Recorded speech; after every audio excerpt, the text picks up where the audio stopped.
doing example 5 from section 5.3. This asks us to find the relative extrema for this cubic function here.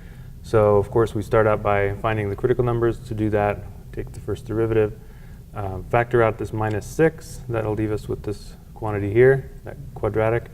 That quadratic will factor like this. We set each of those factors equal to 0. Solve and get these two critical numbers. We'll use the second derivative test to determine whether we have a max or min value here.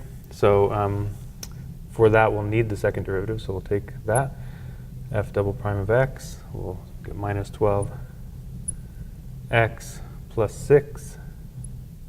Now remember, the way that the second derivative test works is we want to take these two critical numbers and plug them both into the second derivative. So we want to find f double prime of minus 3. And really all we care about is it positive or negative. So think about what happens if I plug negative 3 into here. That's going to give me a positive number plus another positive number. This is going to end up being positive.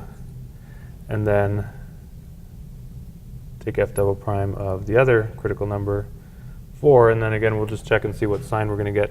If I plug 4 into there, that's going to be a large negative plus a smaller positive. That's going to be a negative value. So we have to think, what does this mean when we've got a critical number and the second derivative positive? That means the function is concave up at the critical number. Okay, if it's concave up at the critical number, that means we have a minimum value there. So there's a minimum at the point minus 3, f of minus 3.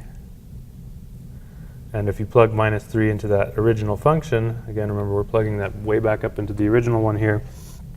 I've got this in my calculator. We'll find that that is f of minus 3 is negative 135. So we've got a minimum value there. And then we go to the other critical number. Remember, the critical number means the function is flattening out there. It's got a 0 derivative, a horizontal tangent line. So if it's flattening out and the second derivative is negative, that means it's concave down and it's flattening out. So we've got a maximum value there.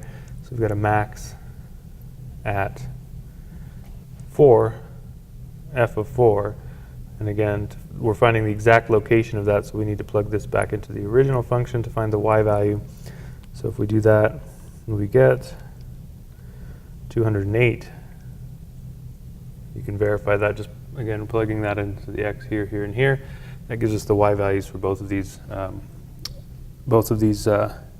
relative extrema. Okay?